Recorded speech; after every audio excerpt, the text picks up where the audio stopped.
right, so I've got a 1993 Ford E350 7.5 liter, and we're having some starting issues. Already changed the solenoid and the starting cylinder. That's the thing where you turn the key. Still having some starting issues. Someone said maybe the ignition switch. I haven't found anything on a 93, and definitely haven't found a girl working on it, and I'm not a mechanic, but in case this is going to be helpful for somebody, especially the ladies out there, you need to see another lady doing the thing. Here we go. We're going to try to do the thing. Okay, you're going to need a 9/32 socket. I believe that's 7 millimeters. You want to remove that screw and that screw, and then these plastic clamps. We'll take this part off because what we want is underneath, inside the steering column.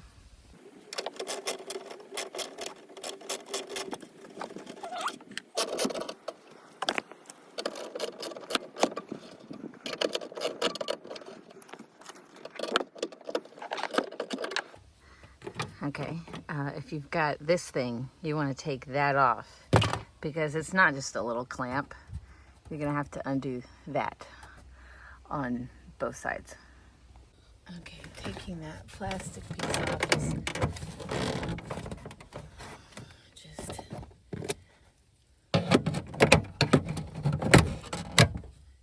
just kind of pry it off.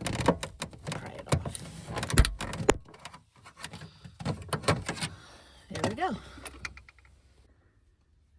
And you got 1, 2, and 3. Okay, so now that you got all those off, you just kind of yank it off.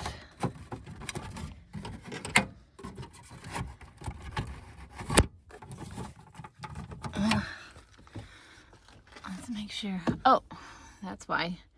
Because we missed one.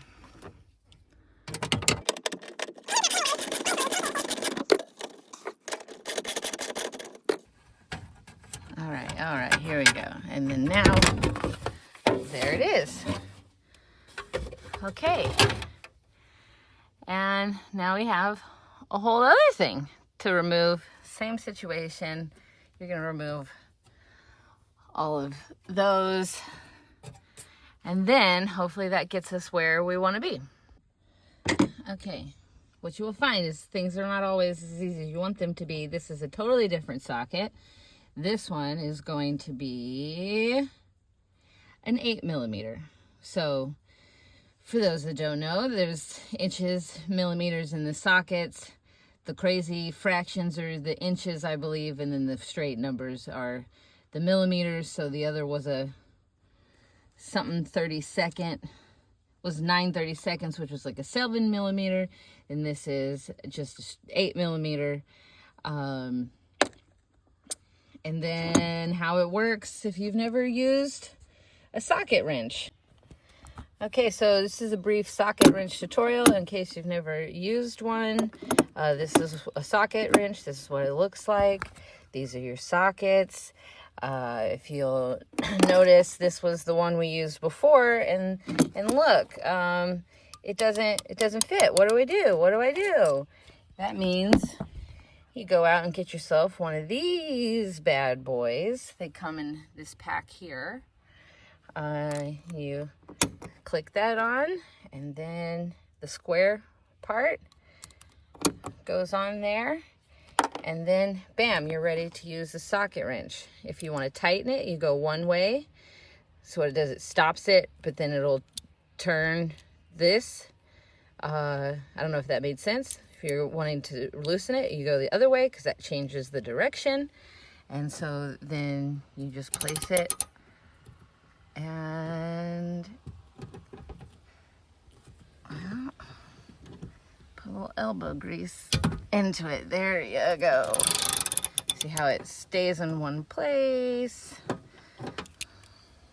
It's easier when you have both hands. Here we go.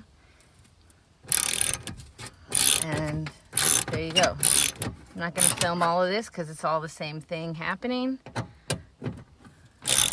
And I won't go with my hands, but there you go. Until you can get it with your fingers, and then you can just pull it out.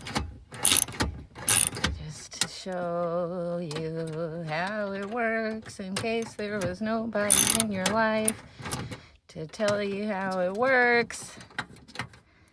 That's how it works, okay? And when you're real smart, you have like a bucket or something, a bag, that you put all these parts in so that you don't lose them. Okay, so once I undid all of those bolts, the thing basically just like came off, so be prepared for that. And then this is what we're looking for right there. That is the ignition switch. So we're gonna go and unplug the battery because we're gonna unscrew this guy, and we're gonna test it to see if we can manually get the car to start with that. And then if that's the case, then it's probably a faulty ignition switch. And that's what we hope it is, because this is a fairly easy fix and cheap too. Okay, and if you really don't know what's going on, this is your battery. That's your positive, that's your negative. We're going to disconnect it. We just take a wrench here. Yours is probably on better than this one. Okay, we do the same thing to this side.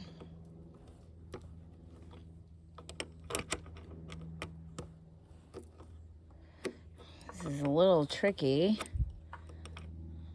on here.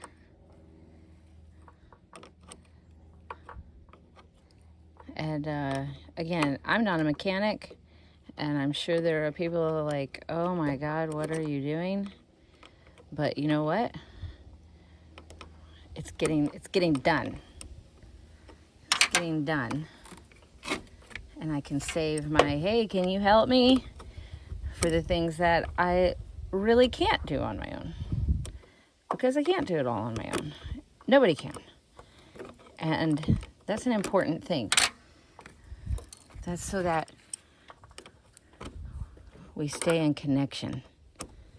We realize that we can benefit and that we survive with each other. Okay, so if you'll notice, that is not just your regular Phillips or flathead. That is something more like that. And then you can use this, but it might, be too hard, too fast for what we need. So we're gonna put it inside this guy. And loosey-goosey, there it goes. You got one there, and you got one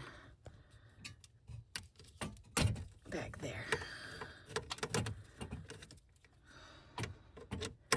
Trying to watch the screen and what I'm doing at the same time.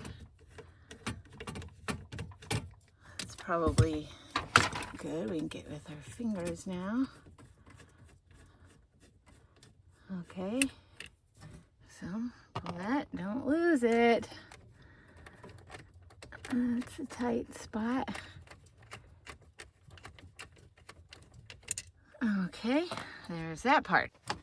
All right. So we undid those two screws, and then this just falls down, and that exposes this right here. So that hole right here lines up with the trigger notch over here, and when you turn the key, this thing slides up and down to engage that right there, and then and then that moves this thing up and down, and it sends stuff to the computer to tell it all what to do. So we're gonna manually see if that'll fix it. Click that. Okay, you hear the fuel pump come on.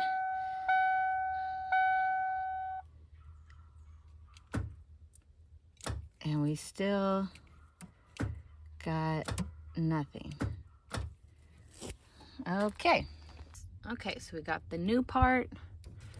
We're just gonna plug it into this and then replug the battery and then test it with our fingers crossed.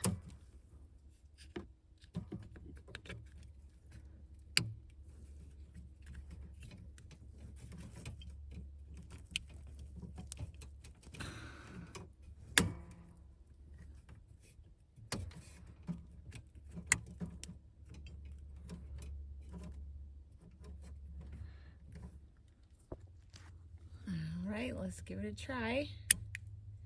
Nothing. Okay, we got the fuel pump on. That's a good sign. Not a good sign.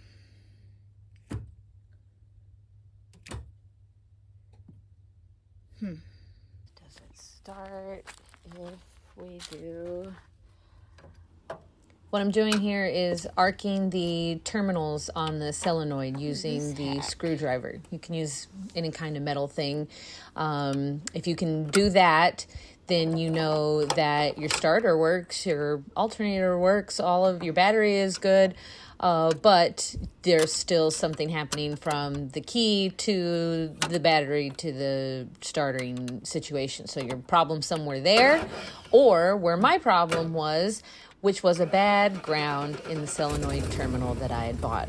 It's good to know that all parts are not created equal, and sometimes you can buy a brand new part and it not be good. So always keep your receipts, and that turned out to be the issue. I got a new solenoid and then put that on, and then everything started. Put it back.